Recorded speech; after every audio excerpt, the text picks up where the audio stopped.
Khamenei ने बनाया कट्टर KSS अलायंस।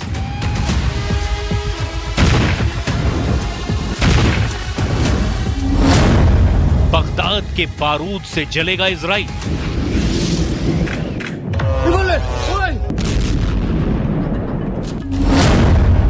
खाड़ी युद्ध में पहली बार सुपर पावर को सेटबैक।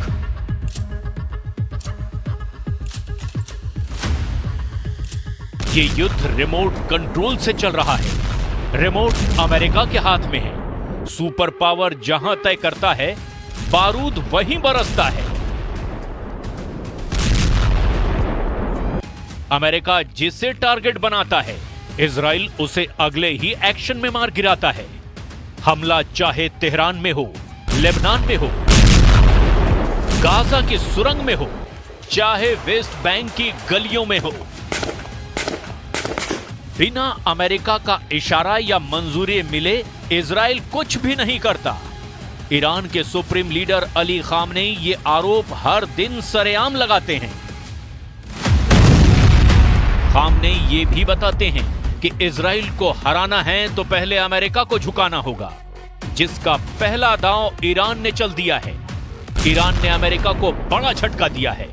इस चोट से सुपर पावर तिलमिलाया हुआ है, जैसे इजराइल वॉर जोन में भयानक अंदाज में उतर आया है। अमेरिका भी जल्द कुछ बड़ा कर सकता है। इजराइल ने तो अब दिन में ही हिजबुल्लाह को पीटने का मिशन शुरू कर दिया है। वजह हिजबुल्लाह फाइटर में आई नई जान है। नए लीडर के नाम के ऐलान के बाद लड़ाकों ने अब इजराइल को बराबर की टक्कर देनी शुरू कर दी है। हमले की हद भी पार होने लगी है। रॉकेट, मिसाइल और ड्रोन का आक्रमण आउट ऑफ कंट्रोल हो चुका है। तो वहीं इजराइल ने युद्ध का वक्त भी बदल दिया है। ये बारूदी तांडव अब न रात में रुकेगा न दिन में। हिजबुल्लाह रात में पूरा जोर लगा रहा है, तो इजराइल ने दिन के उजाले में बारूदी डोज डबल कर दी है। दिवाली वाली रात लेबनान की तरफ से 200 हमले हुए, जिसमें मिसाइल और रॉकेट का हिसाब लगाना भी मुश्किल हो गया। पूरी रात हिजबुल्लाह लड़ाकों ने रुक रुक कर उत्तरी इजराइल को रॉकेट से पाट कर तबाह कर दिया, जिसके जवाब में इजराइल ने दक्षिणी लेबनान में कमातियाह में भीषण बमबारी की है। इजराइल के सटीक और अचूक हमले से लेबनान में भयानक त्रासदी के दृश्य शहर शहर दिखाई दे रहे हैं। ये वो स्पॉट्स हैं जो सबसे ज्यादा बर्बाद हुए हैं। ये साउथ बेरूत का इलाका है और यहाँ पे आप देख सकते हैं इन बिल्डिंग्स का हाल क्या हुआ है। ये बिल्डिंग्स हर तरफ से तबाह हुई हैं और यहाँ पे अब अगर कुछ दिखता है वो दिखते हैं खंडर, ज़मीन बोस ये बिल्डिंग्स हुई हैं। और मैं दिखाने की कोशिश करूँगा। जो ये पूरा इलाका आप देखेंगे तो ये अब बर्बाद हो चुका है। यहाँ पे कब ज़िंदगी वापस लौटेगी उसके बारे में अंदाज़ा लगा पाना मुश्किल है। ये तस्वीरें 31 अक्टूबर की रात बेरूत में हिजबुल्लाह के हथियार डिपो पर एयर स्ट्राइक की है। फाइटर ग्रुप के वॉर हेडक्वार्टर को जंगी जेट से बम बरसाकर आईडीएफ ने तहस नहस कर दिया। आईडीएफ के लड़ाकू विमानों ने इंटेलिजेंस इनपुट के बाद बेरूत में हिजबुल्लाह के हथियारों की फैक्ट्री पर हमला किया। इस फैक्ट्री के पास हिजबुल्लाह का केंद्रीय मुख्यालय और कई ठिकाने भी थे, जहां से हिजबुल्लाह फाइटर दक्षिणी मोर्चे को कमांड और कंट्रोल कर रहे थे। एयर स्ट्राइक में हिजबुल्लाह का यह हेडक्वार्टर पूरी तरह से तबाह हो चुका है, जिसके बाद आईडीएफ ने इस ऑपरेशन को हिजबुल्लाह पर सबसे जोरदार प्रहार बताया है। चाहे साउथ लेबनान हो, चाहे टियर का इलाका हो, नबाती का इलाका हो या फिर दहिया का इलाका हो, साउथ बेरूत के कुछ इलाके हैं, सब जगह पे यही हाल देखने को मिल रहा है। और यहाँ पे बहुत बड़े पैमाने पे तबाही हुई है और ये मैं दिखाने की कोशिश करूँगा। यहाँ पे इर्द गिर्द आप देखिए इस स्पॉट पे क्या हुआ है। खंडर, गज़ा में भी इसी तरीके के हालात हैं और उससे भी बदतर कई इलाके ऐसे हैं लेबनान में जिनको यही तबाह कर दिया गया। ख़ास तौर से जो दहाई का इलाका है, यहाँ पर इतनी एयर स्ट्राइक्स हुई कि अब गिनना भी उनको मुश्किल हो रहा है। फ़क़दना अखन व हबीबन व अबन व क़ाइदन समाहत अल-अमीन अल-आम अस्सय्यद हसन नसरुल्लाह रज़वानुल्लाह तआला अलैह,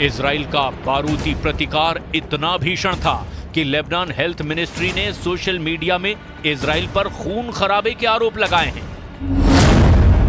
कमातियाह में दुश्मन इजराइल के हमले में 3 शहीद और 5 घायल हुए हैं। कमातियाह अटैक के बाद हिजबुल्लाह लड़ाकों ने इजराइल के मेटुला और हाइफा में जबरदस्त पलटवार किया। मेटुला में हिजबुल्लाह ने इजराइल पर अब तक का सबसे बड़ा हमला करके 7 लोगों को मौत के घाट उतार दिया है। अपर गैलीली में भी हिजबुल्लाह के 10 रॉकेट ब्लास्ट की तस्दीक इजराइल डिफेंस फोर्स की तरफ से की गई।